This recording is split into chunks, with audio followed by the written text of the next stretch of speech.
அவர் இப்போ சமீபத்தில் ஒரு குளிர்பான விளம்பரத்தில் ஒன்று நடிச்சிருக்காரு. அந்த நடித்ததுக்கப்புறம் அதோட விளைவு வந்து நிறைய பேர் அதுக்கிட்ட பேசி பொருளாக மாற்றிருக்கு. இல்லை, அது இவ்வளவு காலம் காத்து வச்ச ஒரு விஷயத்தை வந்து அஜித் இப்படி போட்டு உடைப்பாருன்னு நான் எதிர்பார்க்கல. பணத்துக்காக விலை போயிட்டார் அஜித்னு சொல்ல மாட்டாங்க யாருமே. ஆனால் இந்த விஷயத்தில் விலை போயிட்டாரோன்னு தோணுது. ஏன்னா அவருக்கு வந்து ஸ்பான்சர் கிடைக்கலங்க. அப்ப அந்த குளிர்பானங்களை நல்ல குளிர்பானம் எனர்ஜி ட்ரிங்க்னு நீங்க சொல்றீங்கன்னா உங்களை ஃபாலோ பண்ற கோடிக்கணக்கான ரசிகர் அதை தானே ஃபாலோ பண்ணுவோம். அப்ப நீங்க வந்து தப்பா தானே. இவ்வளவு காலம் நீ வழிநடத்தின அஜித்துக்கும் இன்னைக்கு ஒரு பணத்துக்காக விலை போன அஜித்துக்கும் நம்ம எந்த லிஸ்ட்ல எடுக்கிறது? அது தப்பு. இந்த குளிர்பான விளம்பரத்துல அஜித் மிகப்பெரிய பிழை செய்திருக்கிறார். அதன் மூலமாக வளரும் சந்ததியை நாசப்படுத்தியிருக்கார். குளிர்பானத்தில் நடிச்சுதான் நீங்க பப்ளிசிட்டி தரணுமா? இது முழுக்க முழுக்க அவருடைய அந்த ஒரு ரேசிங் கம்பெனி ஒன்று வச்சிருக்காரு, ஏகே ரேசிங்ஸ். அந்த கம்பெனி வளர்ச்சிக்கு காசு வேணும் சார். ஒரு வெற்றி வந்த உடனே ஓவர் பேச்சு ஆடக்கூடாது. சிவகார்த்திகேயனை பொறுத்த வரைக்கும் சிவகார்த்திகேயனும் ஜீவாக்கும் 8ஆம் இடத்தில் இருக்கிறார்கள். இந்த ஒரு வெற்றியின் மூலமாக இது அவர் வெற்றி தான் ஜீவாக்கு. இந்த வெற்றியின் மூலமாக ஆணவத்தில் ஆடக்கூடாது. அது ரொம்ப தப்பான ஒரு விஷயம். அது மாதிரி இந்த படத்தில் அவர் எனக்கு போட்டி இல்லை தான். அவர் இடத்த நீ அடையணும்னா இன்னும் பல வெற்றி தொடரும்.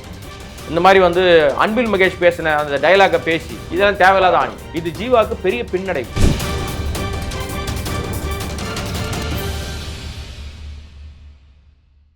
தமிழ்நாடு டைம்ஸ் நேயர்களுக்கு அன்பு வணக்கம். இன்னைக்கு நம்ம கூட சீனியர் ஜேர்னலிஸ்ட் திரு கோடாங்கி அவர்கள் தான் இருக்காங்க. வணக்கம் சார். வணக்கம். தமிழ் சினிமாவை பொறுத்த வரைக்கும் ப்ரமோஷனை அதிகமாக விரும்பாத ஆள் அப்படின்னு பார்த்தா நடிகர் அஜித்குமார் அவர்கள் தான். அவர் இப்போ சமீபத்தில் ஒரு குளிர்பான விளம்பரத்தில் ஒன்று நடிச்சிருக்காரு. அந்த நடித்ததுக்கப்புறம் அதோட விளைவு வந்து நிறைய பேர் அதுக்கிட்ட பேசி பொருளாக மாற்றிருக்கு. குறிப்பாக அவருடைய ரசிகர்களே அவருக்கு எதிராக பேசியிருக்காங்க சமூக வலைதளங்களில். இந்த விஷயத்தை எப்படி பார்க்குறீங்க? இல்லை, அது இவ்வளவு காலம் காத்து வச்ச ஒரு விஷயத்தை வந்து அஜித் இப்படி போட்டு உடைப்பாருன்னு நான் எதிர்பார்க்கல. எனக்கு ரொம்ப வருத்தம் இந்த விஷயத்தில். பணத்துக்காக விலை போயிட்டார் அஜித்னு சொல்ல மாட்டாங்க யாருமே. ஆனால் இந்த விஷயத்தில் அவர் விலை போயிட்டாரோன்னு தோணுது. ஏன்னா அவருக்கு வந்து ஸ்பான்சர் கிடைக்கலங்க. அவருக்கு வந்து உண்மையிலேயே ஸ்பான்சர் கிடைச்சிருந்தா ஃபார்முலா 1 மாதிரியான பல்வேறு போட்டிகளில் பல ஆண்டுகளுக்கு முன்னாடியே சர்வதேச அரங்கில் இந்தியாவோட பேரை உயர்த்தியிருப்பார் அஜித். அதற்கு இங்கே பல ஸ்பான்சர்கிட்ட ட்ரை பண்ணாங்க. அப்போ யாரும் அவருக்கு முன் வரவே இல்லை. இன்னைக்கு எல்லாம் போயிருக்காங்க இல்லை. இன்னைக்கு கூட ஒரு குளிர்பானம் அவருக்கு சப்போர்ட் பண்ணுது. அந்த நிறுவனம் கூட அவருக்கு வந்து கடந்த பல ஆண்டுகளுக்கு முன்னாடி சப்போர்ட் பண்ணவே இல்லை. இன்னைக்கு அவர் இந்தியாவே வேணாம், தமிழ்நாடே வேணாம், நான் துபாய்க்கு போய் செட்டில் ஆயிடுறேன்னு துபாயில் போய் செட்டில் ஆயிட்டார். என்ன ரீசன் சொல்லிட்டு போறாருன்னா, தமிழ்நாடு வாழ்வதற்கு தகுதியான மாநிலம் இல்லைன்னுலாம் போல. இங்கே விட எனக்கு அங்கே கார் பந்தயங்களுக்கான மைதானங்கள் நிறைய இருக்கு. எனக்கு பிடிச்ச விஷயத்தை செய்வதற்கான இடங்கள் அங்கே நிறைய இருக்கு. அதனால நான் என்னுடைய வீடு விலாசத்தை மாற்றிக்கிறேன்னு சொல்லி அங்கே போயிருக்காரு. இப்போ அந்த குளிர்பானம் ஆக்சுவலாக இப்படி ஒரு குளிர்பானத்தில் தான் விஜய் கூட ஒரு முறை நடித்தார். அதுக்கப்புறம் அவரை பயங்கரமாக ட்ரோல் பண்ணாங்க. அதுக்கப்புறம் அவர் நடிக்கிறத விட்டுட்டார், விளம்பரத்தில் நடிக்கிறத விட்டுட்டார். இவர் இப்போ நடிச்சிருக்காருல்ல, இந்த குளிர்பானத்தினுடைய ஓனராக இருக்கிறவர் ஏற்கனவே இந்தியா முழுமைக்கும் அவர் மீது அவ்வளவு குற்றத்தை சொல்லிகிட்டே இருக்காங்க. இவரால் தான் நாடு நாசமாக போயிட்டு இருக்கு, பிரதமரோட நெருக்கமான நட்பு வச்சுக்கிட்டு அமக்கலம் பண்ணிட்டு இருக்காருன்னு சொல்கிறாங்கல்ல. அவருடைய சொந்தமான நிறுவனம் மூலமாக அந்த குளிர்பானம் உண்மையிலே மக்களுக்கு நலன் பயக்குமா, உடம்பை கெடுக்குமான? உடம்பை தான் கெடுக்கும். எல்லா குளிர்பானம் பாட்டில் அடைக்கப்பட்ட எல்லா குளிர்பானங்களும் உடம்பை கெடுக்கும். நான் இந்த குளிர்பானம்னு சொல்ல வரல. எல்லாத்துக்கும் இயற்கை பானங்களை தவிர பாக்கி எல்லாமே அதை பதப்படுத்தினாவே கெமிக்கல் போட்டு தான் பதப்படுத்துவான், கெட்டு போகக்கூடாதுன்னு. உண்மைதானே? அப்ப அந்த குளிர்பானங்களை நல்ல குளிர்பானம் எனர்ஜி ட்ரிங்க்னு நீங்க சொல்றீங்கன்னா உங்களை ஃபாலோ பண்ற கோடிக்கணக்கான ரசிகர் அதை தானே ஃபாலோ பண்ணுவோம். அப்ப நீங்க வந்து தப்பா தானே. இவ்வளவு காலம் நீ வழிநடத்தின அஜித்துக்கும் இன்னைக்கு ஒரு பணத்துக்காக விலை போன அஜித்துக்கும் நம்ம எந்த லிஸ்ட்ல எடுக்கிறது? எனக்கு அவருடைய சூழ்நிலை புரியுதுங்க. அவருக்கு காசு இல்லை, பணம் இல்லை. அவருக்கு வந்து அவருடைய தொழிலை வந்து வளர்க்கணும், பெருசாக்கணும்னா பணம் தேவைப்படுதுன்னா வேறு எந்த வகையிலாவது வேறு விளம்பரங்கள் போயிருக்கலாம். இந்த குளிர்பான விளம்பரம் எனக்கு ஏற்புடையதாக இல்லை. நான் விஜய் அஜித் மீது நான் மிகுந்த மரியாதை வச்சிருக்கிறாள். எனக்கு உண்மையிலேயே அதில் உடன்பாடு இல்லை. ரொம்ப தப்பான முடிவை எடுத்து விட்டார். அதற்கு யார் காரணமான ஆளாக இருந்தாலும் அவங்க தப்பான ஆட்கள் தான். அஜித்தை தப்பாக வழிநடத்திட்டாங்க. எனக்கு அங்கே இருக்கிற எல்லாரையும் பழக்கம். அதுக்காகலாம் தப்பு பண்றாங்கிறதுக்காகலாம் அவங்க சப்போர்ட்டெல்லாம் பேச முடியாது. அது தப்பு. இந்த குளிர்பான விளம்பரத்தில் அஜித் மிகப்பெரிய பிழை செய்திருக்கிறார். அதன் மூலமாக வளரும் சந்ததியை நாசப்படுத்தியிருக்கார்.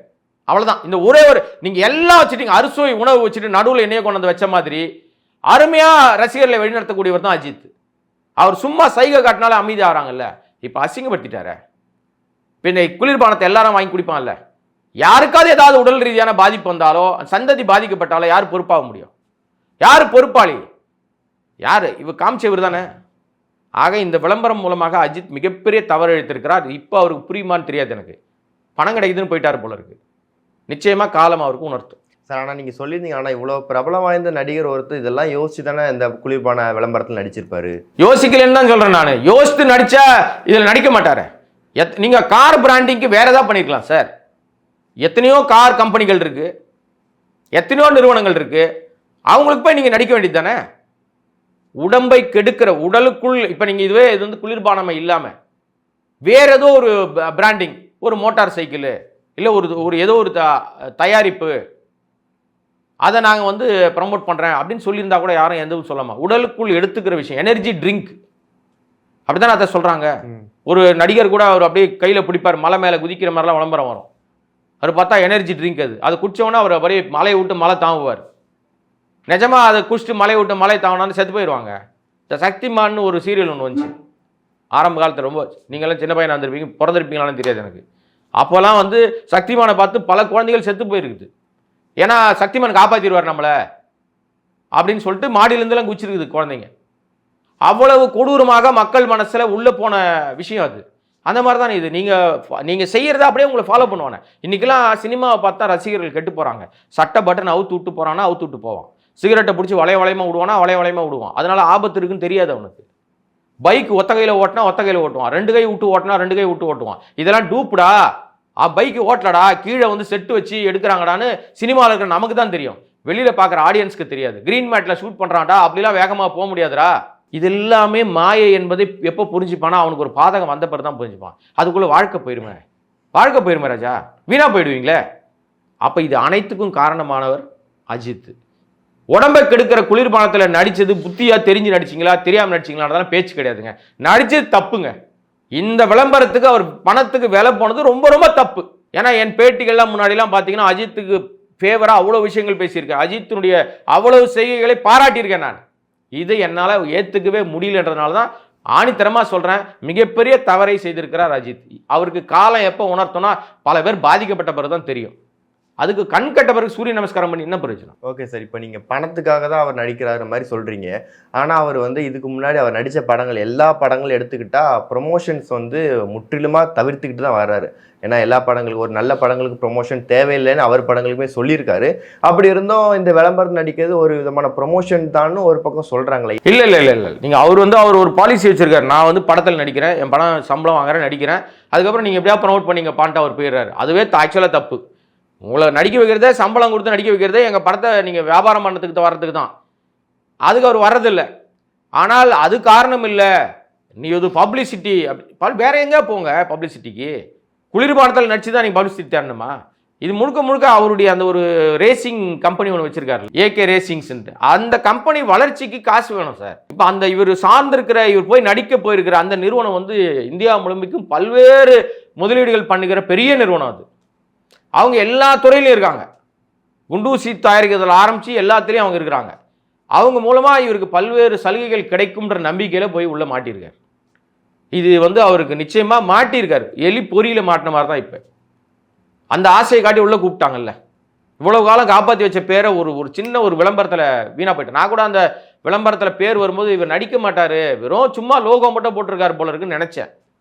முன்னாடியே அவருடைய சட்டையில் அந்த டிஷர்ட்டில் அந்த லோகோ இருந்துச்சு, இப்போ தான் அந்த புகைப்படங்கள்லாம் வெளியில் வந்துச்சு. ஸோ இது வந்து என்னை பொறுத்த வரைக்கும் என்ன சமாதானம் சொன்னாலும் இதை என்னால் ஏற்க முடியவில்லை. இப்போ சமீபத்தில் பொங்கலுக்கு ரிலீஸ் ஆன படங்கள்லாம் பார்த்துருப்பீங்க. அதில் குறிப்பாக தலைவர் தம்பி தலைமையில் படம் வந்து எல்லாரோடைய கவனத்தையும் ஈர்த்துச்சு.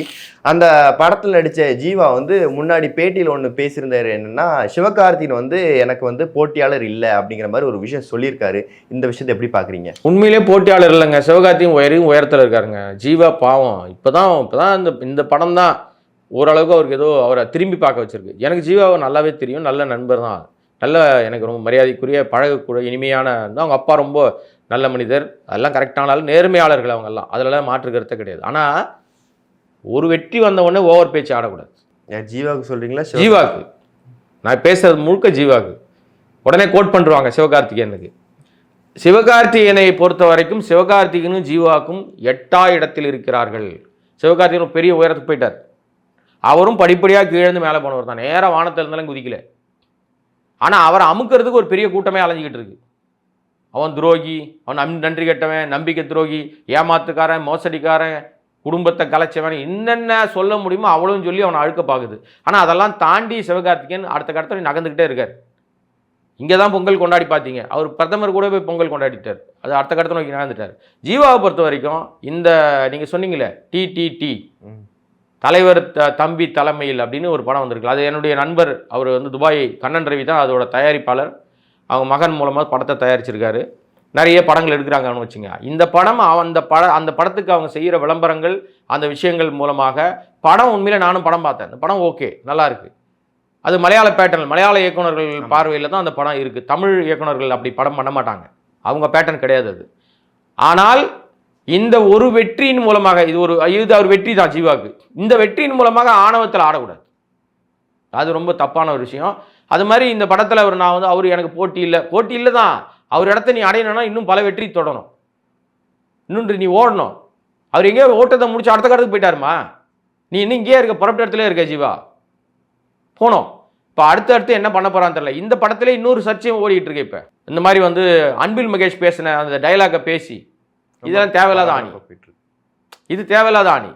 நீங்க யாராக இருந்தாலும் அந்த சூழ்நிலையில கண்ணீரோட தான் செய்வாங்க. அதை நீ காமெடி ஆக்கி விஜய்க்கு ஆதரவா ஒரு விஷயத்த சொல்லணும்னு நினைச்சு அதன் மூலமா விஜய் ரசிகர்கள் தன் பக்கமா திருப்பிடலான்னு ஜீவா நினைச்சிருந்தாருன்னா அது அயோக்கியத்தனம். நீ மனசாட்சி இல்லாத மனுஷனா மாறிடுவேன், அது செய்யக்கூடாது ஜீவா, தப்பு அது.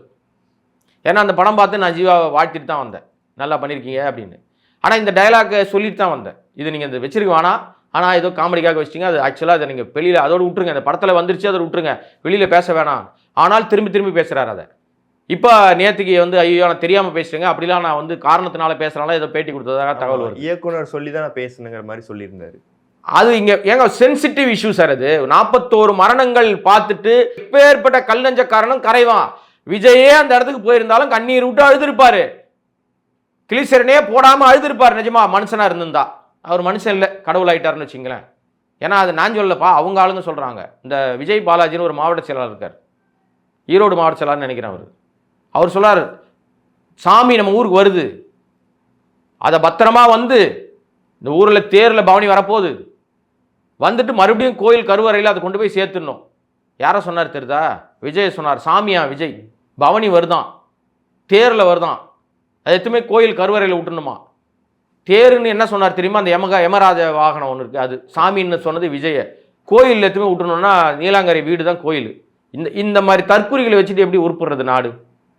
மனுஷனா பாருங்கடா. உனக்கு பிடிக்கும்னா தலைவன்னு சொல்லிக்கோ, வேற ஏதாவது சொல்லு. ஏன் சாமியோட நீ சாமின்றதே வந்து நீ பார்க்க முடியாது, நீ உன்னுடைய கஷ்டத்தெல்லாம் போய் சொல்லுவ, இல்லை உன்னுடைய சந்தோஷத்தை போய் பகிர்ந்துப்ப. அப்படிதானே? ஒருத்தருக்கு ஒரு கடவுள் நம்பிக்கை இருக்கும், உங்களுக்கு ஒன்று இருக்கும், எனக்கு ஒன்று இருக்கும். நம்ம நம்பிக்கை யார் மேலும் திணிக்க மாட்டோம். நீங்க ஏன் அப்படி வந்து சொல்றீங்கன்னு சொல்றோம்ல, அந்த மாதிரி கடவுளுக்கு மேற்பட்டதுனால இவர் அங்கே போயிருந்தா கூட அழ வந்திருக்காது. ஆனால் சாமானிய மக்கள் யாரா இருந்தாலும் அங்கே போயிருந்தா அழுவாங்க. அந்த அழுகையின் ஊடாக நான் சொன்னோம்டா, படிச்சு சொன்னோம்டா, ரூல்ஸை ஃபாலோ பண்ணுங்கன்னு கேட்டிங்களாடா அப்படின்றதுக்குல இதை நார்மலைஸ் பண்ணுகிற விதமாக ஒரு காமெடியாக ஜீவா ஒரு தன்னுடைய படத்தில் வச்சு பேசிட்டு அதை திரும்ப ஒரு தியேட்டரில் போய் பேசுறதெல்லாம் அயோக்கியத்தினுடைய உச்சம். இது ஜீவாவுக்கு பெரிய பின்னடைவு. இதெல்லாம் பேசவே கூடாது. காமெடியாக 41 மரணத்தை வந்து சர்வசாதாரணமாக நார்மலைஸ் பண்ணிடுவீங்களா நீங்க? விஜய்க்கு சப்போர்ட் பண்ணா உங்க கூட்டம், உங்க விஜய் ரசிகரும் பின்னாடி வந்துருவானா? ஒரு வெற்றி வந்து கண்ணை மறைச்சிடக்கூடாதுமா. இந்த சினிமாவை பொறுத்த வரைக்கும் வெற்றி தொடர்ந்து இருந்துகிட்டே இருக்கணும். பழமொழியே உண்டு, காலாடினே தான், இல்லைன்னு தூக்கி போட்டு போய்ச்சிருவானுங்க. இன்னைக்கு வரைக்கும் வெற்றி வேணும்னு ஏன் ரஜினிகாந்த் 74-75 வயசுல ஓடிக்கிட்டு இருக்காரு? வெற்றி பெற்றால் மட்டும்தான் அந்த இடத்துல அவர் இருந்துகிட்டே இருக்க முடியும். எல்லா நடிகர்களும் வெற்றியை நோக்கி ஒரு படம் புது படம் மாதிரி ஓடிக்கிட்டே இருக்கணும். ஒரு வெற்றி பெற்றுட்டோம் நாம எல்லா இடத்துலையும் ஒழிச்சிட்டோன்னு ஜீவா நினைச்சாருன்னா ஜீவாக்கு அழிவு தான். அழிவுன்னு எதை சொல்றேன்னா, இனிமேல் படங்கள்ல பெருசா இது வந்து அப்படியே திரும்பிச்சுனே என்ன ஆகும்? இப்போ நம்ம பார்க்குறோம்.